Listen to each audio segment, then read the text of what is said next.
Welcome, everyone, to episode 17 of the Weekly Stash. I'm Steve McGauley, editor-in-chief of TMStash.com, and with me, as always, are two chief comic book writers, Ed Garrett and Joseph Gagel. How we doing? Doing great. Now that How we you have doing, our guys? technical difficulties sorted out for the evening, what's a night without technical difficulties, you know? But we're here to bring you all the latest in the comic book world. And anything else in the sci-fi world. We'll touch on what's going on in comic books and a little video review of Edge of Tomorrow, as I got a little sneak peek earlier this week of that. So without further ado, the news of the week: Ant-Man got a new director. Peyton Reed actually is going to be the new director of Ant-Man. So Joe, what do you think of this? The Bring It On director and the Yes Man director are going to be directing Ant-Man. Well, Steven, I did like Yes Man. I wouldn't say I missed Bring It On, but Marvel's been known to get these kind of directors, and basically, they help them and they help them. It's kind of a you scratch my back, I scratch yours, and usually it works out well. This is You guys have probably done anything since 2008 with Yes Man. yeah, but I don't know. I know they've asked a lot of people, and maybe this is just a desperation move. I don't know. This is the first time they've had this kind of behind-the-scenes problems, and they've also brought on Adam McKay, and everyone should know him from the Will Ferrell, films that are hilarious. And they actually courted him for a while, and he was kind of like, "Oh, I don't think so, guys." But Paul Rudd's in the film, and Paul Rudd's worked with him a lot, so maybe that'll bring a little bit of their relationship and comedy Well, into the it. interesting thing is that McKay was on like the front runner to direct it, but dropped out at the last minute and was like, no, I don't really want to direct it, but I'll continue to help with the co-writing." Yeah, so probably he's going to probably make some of the tweaks that that made Edgar Wright leave in the first place. So I don't know. I just hope that it pans out well. I know more than likely if it doesn't end up well, they'll just not make another one, I guess. So I mean, according to what like Hollywood Reporter had said, was that Edgar Wright had contributed some to the film, and so he had contributed some to the script alongside Joe Cornish, who wrote Attack of the Block, which is a great movie. And McKay was helping with the writing as well. So I guess he is going to still be writing the film, and they're still going to use some of the stuff that Wright and Cornish had done. And I guess Paul Rudd had some input to the script as well. So obviously Paul Rudd will be Ant-Man. So, but it definitely does appear that it is going to be more of the comedic route for this movie with who they have writing. And I do know So, that they have to I get don't on. really know much about Ant-Man because I have never read an Ant-Man comic ever. So I don't know if going the comedic route is good, bad. That's where I leave your expertise to come in. I think it could be good. It can work. I look at Marvel's on-screen track record, and I have to believe in what they're doing because everything else has worked so far. Whereas some have had their didn't have their highest moments, but they weren't necessarily failures, I would say. So and they've got to get going quick though. There's a lot of people like me that don't know jack squat about Ant-Man, and you're trying to get these directors on board, and they're like, "Who the hell is Ant-Man? He makes small people." Yeah, but you don't know a lot about Guardians of the Galaxy either, and But Guardians is gonna be awesome. I That's all I need to know. I think it'll be pretty good though. But they've got to get to work fast because Yeah, they've already got a date. It's like next year. if they're gonna make that summer date after Age of Ultron, then they're gonna have to get on it. Yeah, so I'm just kind of skeptical on this Marvel property. I agree. There hasn't really been a bad Marvel movie for me yet. So I feel like the first trailer is gonna be the big make or break. I think. yeah, they're going It to doesn't make look some like a kind good of trailer, for though. this for sure for it not to flop. Ed, do you have any insight or opinion on this at all? Yeah, I get nervous anytime they make a comedy film for a superhero thing because I keep remembering Batman and Robin, which I would like to get out of my brain, but it's seared in there no matter what I can do about it. True. Yeah, and as far as Ant-Man, now I've got a whole lot of old Ant-Man stories from about 45 years ago, but I haven't been reading them much in the last few years. But I'd love to see what a movie like this would turn out to be. And I don't mind a little humor. It's just if they really go for camp humor, I hope they don't. But we'll see. Like you said, there's not been a really bad Marvel superhero movie yet. Wish I could say the same thing about DC.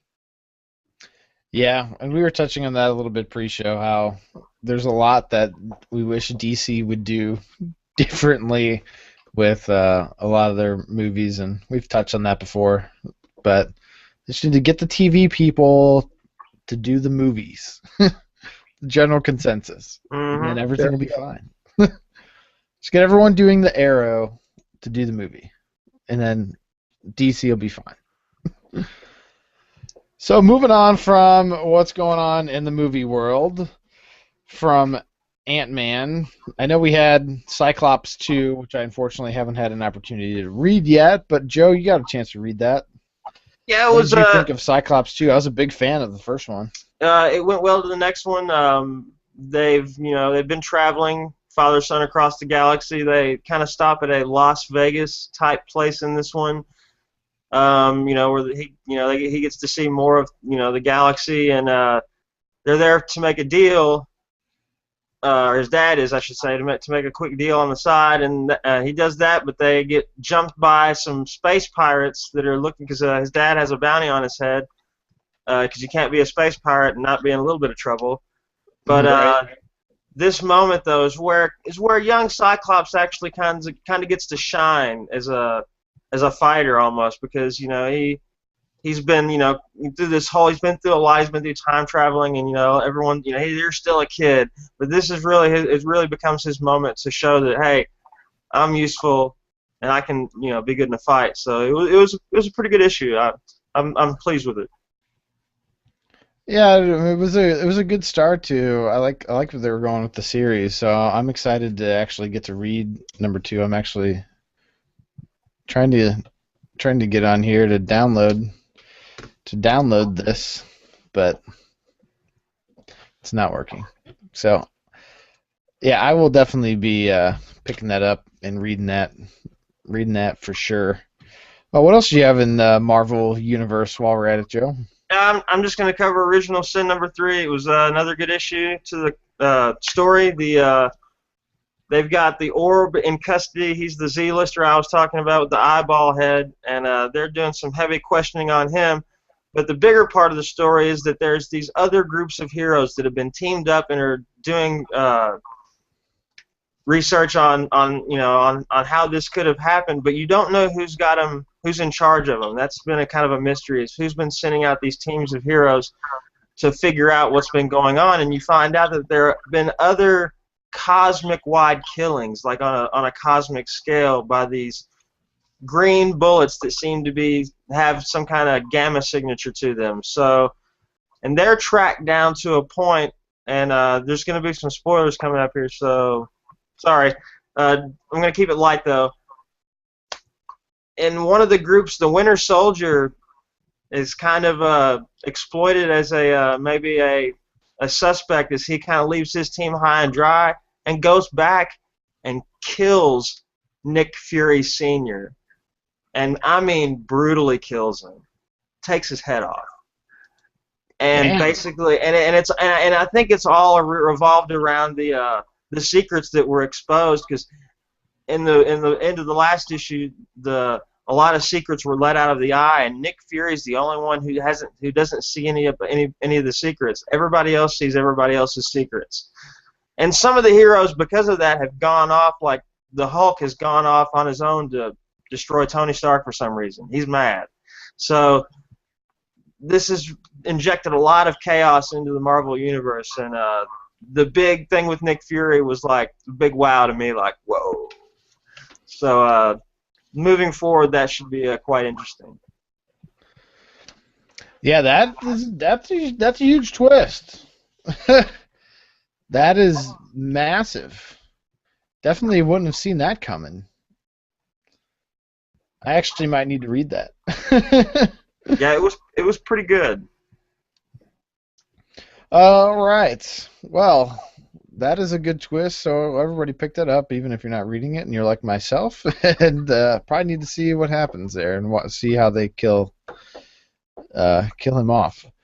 But Ed, what have you got in the DC world? I know Batman Eternal, I think, came out this past week. Not too much else. Batman Eternals, of course, it's a weekly series, and it's a very good series. We've got an addition to the Bat family that's going to be a big shocker for Alfred. Batman is over in Hong Kong trying to track down some things to find out where. This is where Falcone's been hiding out for several years, and he's teaming up with one of his Batman Incorporated partners over there. While he's doing that, Catwoman is tearing things up back in Gotham, and we get this real surprise at the end where they identify an additional Pennyworth out there who's got some real fighting chops. And so Alfred's got a priceless look on his face at the end of Batman Eternal 9. That is really a good series. The other thing that's been going on that's really good is the Doomed storyline for Superman.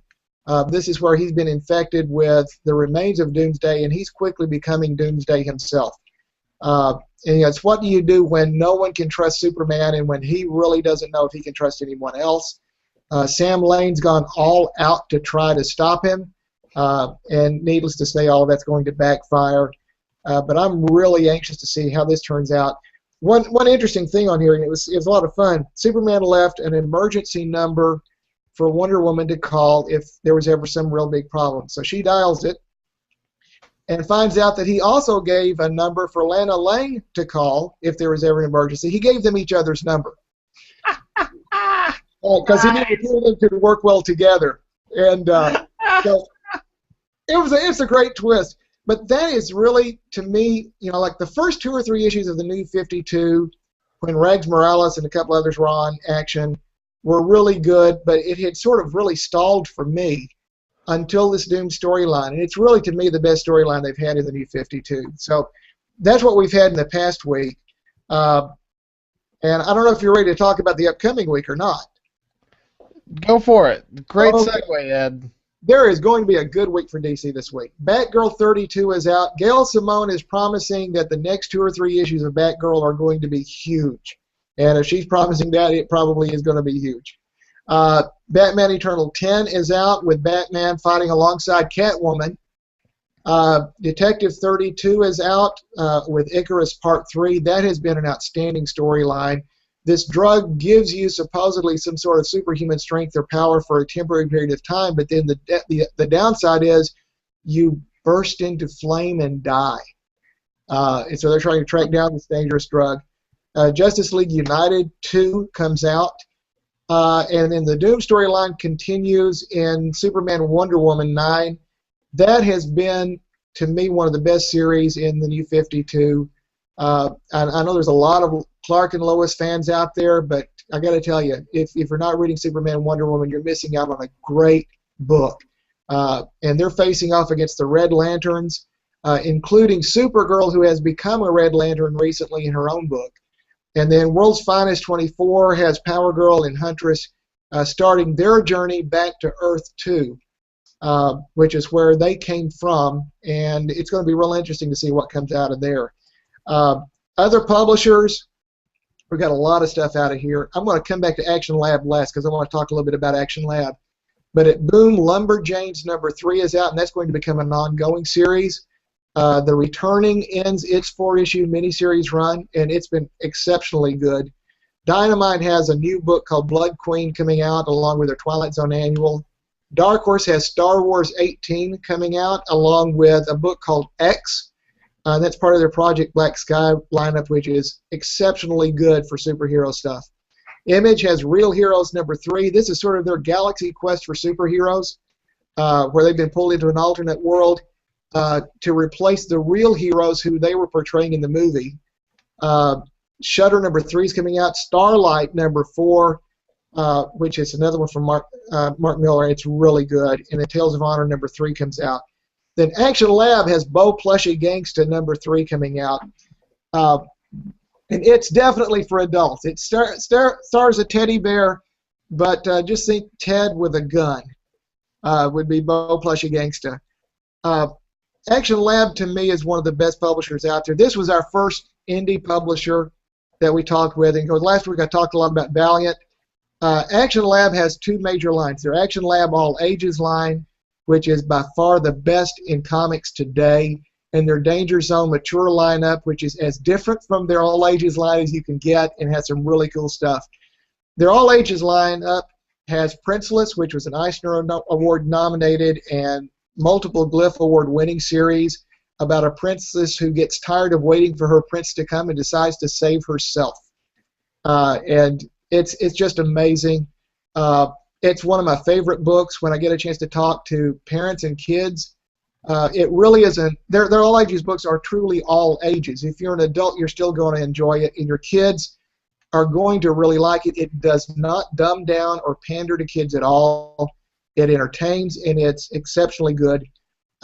You've also got Molly Danger by Jamal Igle, who's been a 10-year-old protector of Coopersville for like 20 years, and she has always been her age. But she's the world's strongest kid.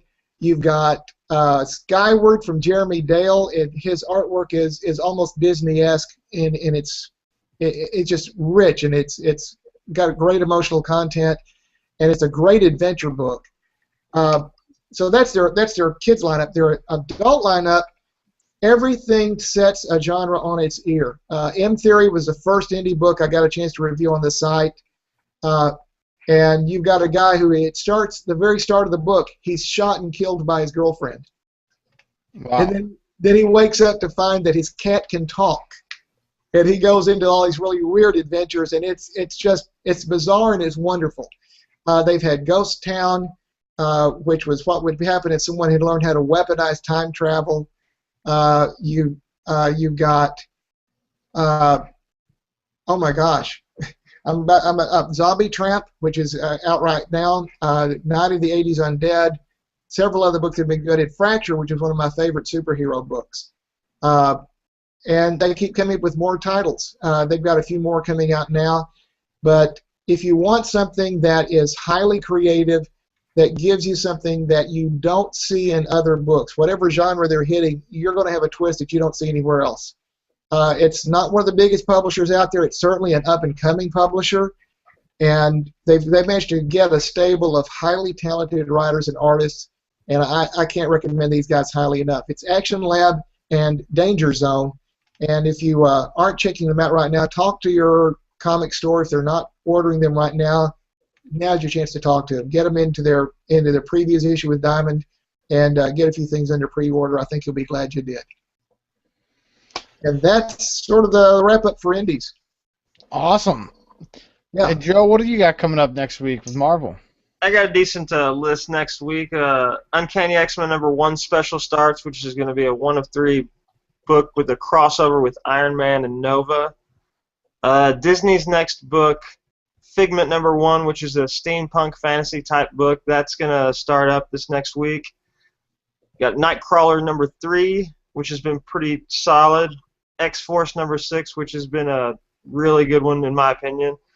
Wolverine #8, 3 Months to Die, starts, which is what it says, 3 months to die, and then they're going to start the death of Wolverine, so that should be a pretty neat story. And then for our original Sin tie-ins, we've got Deadpool #30, All New Invaders #6, and Mighty Avengers #11. And the next chapter in the Spider-Man Learning to Crawl #1.2. Steven, back to you. Awesome. And Steve, if I could grab another moment, I forgot one thing. Really, I feel really stupid because one of the great things is starting over at Valiant this week. Armor Hunters is starting this week. Nice. That's going to be a big event for them right now using X-Men Man of War. And then Archer and Armstrong has a new book out this week along with Bloodshot, and they're both exceptional books. I've had a chance to get advanced looks, so don't miss those. Definitely not. Those great titles. Yeah. Well, with comics being wrapped up here, I thought I'd take a second to elaborate a little bit on my review of Edge of Tomorrow that I had up on Thursday, and give you a little precursor as to what I was thinking going into this movie. Honestly, I thought it was going to be absolute crap. I thought that this was going to be a flop of a summer blockbuster. But I had started hearing some rumblings that it was okay, and was able to get into the press screening on Monday, and I was like, okay, I'll go see it for free. That's fine. I'll check it out. Why not? So managed to go and was pleasantly surprised. The movie was really good. It was really good. What's funny is I put this in my review. If you want to read the full review, check it out on TMStash. But I was with my buddy and his girlfriend, who just despises Tom Cruise with a fiery passion. Like, we weren't even sure if she was going to go. She was like, yeah, I'll check it out. And she was like, that movie was awesome. I get to watch Tom Cruise die 50 times in one movie. She's like, it was great. But it was kind of cool. It had kind of a cool plot. I mean, most of you know from the previews that kind of give a little bit away, and this is kind of why I thought it was going to be good. It's like, okay, you've already given me the premise. He dies, and he can come back to life, and he keeps replaying. So it's like Groundhog Day with action. And you kind of think that a little bit, but I'm not going to give too much away, because, I mean, that's like the best part, but like the storyline behind like the alien race that's invading is kind of cool. And on top of that, like, Tom Cruise isn't playing his traditional role. Like, you think of Tom Cruise as, Mr. Mission Impossible, or, Top Gun guy. He's just kind of these alpha male roles of action movies, which has been his forte for 25 years. But in this movie, he's a giant pussy. Like, he's a former advertising agency guy who, when the war starts, leaves the advertising agency because it basically folds because everyone's working and fighting in the war. And so he basically puts on an army uniform and goes on the news and talks about what's going on with the war, and he's kicking ass, and it's really cool. And then they're like, yeah, you're going into combat, and he was like, are you like, hell, I'm going to combat. I'm an advertising agency guy. I do advertising. I talk. That's it. They're like, nah, you're going to go. Talk with a gun. And so he's like, no. All I do is I just tell everyone how badass Emily Blunt is, and they go to war. And nonetheless, he gets knocked out, and basically in the movie you see, or in the previews, you see him waking up, and then that's pretty much where it happens. Every day he wakes up from that point on, and it's really cool. The action was really good. There's a little bit of storyline between him and Emily Blunt, but not so much that it takes away from the movie. It doesn't turn into this sappy romance nonsense. There's enough that there's great character development between the two, and a pretty cool story, and I would recommend people go see it. It's not a huge summer. I mean, this isn't Transformers type action necessarily, but because you're kind of replaying similar things over and over. But I mean, it's really interesting. It's very much, I know I refer to it, it's very much like a video game, and a lot of people have kind of made that correlation. It's like you die and you respawn, you die and respawn, die and respawn, and you really get that feel from the movie. And so if you're at all interested in playing video games and want to see a cool movie, I would definitely recommend checking it out. You will certainly enjoy the movie. Did either one of you guys? I don't even get to ask you. Did you guys see it? No, I'll have to go. I'll have to check it out now. I missed it. It's definitely it's worth seeing for sure. I like your friend's spin on it. That at least I get to watch Tom Cruise die over and over. I'll have to tell that to my people, not people who don't like Tom Cruise. Right, and I think even a lot of people were talking. A lot of other movie critics and stuff were there, and they kind of had similar views, and were kind of like, yeah, it was kind of cool to see Tom Cruise in a different role. I mean, in the end, he gets a little badass and such, but it was still it was probably the word that I use a lot in my review because I couldn't help it. It was refreshing. It was kind of a refreshing take on things and on an action movie, and a refreshing different look at Tom Cruise because he's kind of in a different role than you're used to seeing him. So it's really cool. It wasn't anything what I expected, so that was a pleasant surprise for me. So I would recommend checking it out before this week because 22 Jump Street comes out this week, and overseas it is killing it. So I'm assuming that it's going to kill it here in the States too. It was putting up like it had already posted higher numbers than 21 Jump Street overseas, which it launched overseas this week. It's been a trend this year. They've been launching overseas before launching here in the States. I've noticed that too. Which is weird because typically they don't, because most of the pirating comes from overseas. So I can't put any. I mean, they launched what movie? They launched Spider-Man in China before they launched it here, I think. They launched X-Men in Europe a week early too, I think. Yeah, X-Men too. I think X-Men went in Europe, and I think it may have went in China too. There's a big movie push in China, like huge. Like there's a couple billionaires in China that are really pushing the movie scene forward over there. They're building this giant movieplex, and by movieplex I mean like a city based around movies. I mean, it's nuts. Plus it's China and they can do whatever they want. Like literally they can throw up the world's tallest building in like 18 months because they've done it. They just did it. They just built another thing in Shanghai that's ridiculously high. So yeah, they're like having this like little mini village that they're building that's supposed to be like all these cineplexes and set up for red carpet treatment and all sorts of stuff. So yeah, China's huge. So I think they're using that weight to get some movies to launch over there. So I guess that just means we'll have more cam movies earlier before they're out here in the States. That's what it seems like. But that's a waste of time. Who wants to watch a cam? I don't. But that pretty much wraps up everything we got for this week. You guys got anything else to share or anything else you want to talk about going on? Go watch the new Guardians TV spot.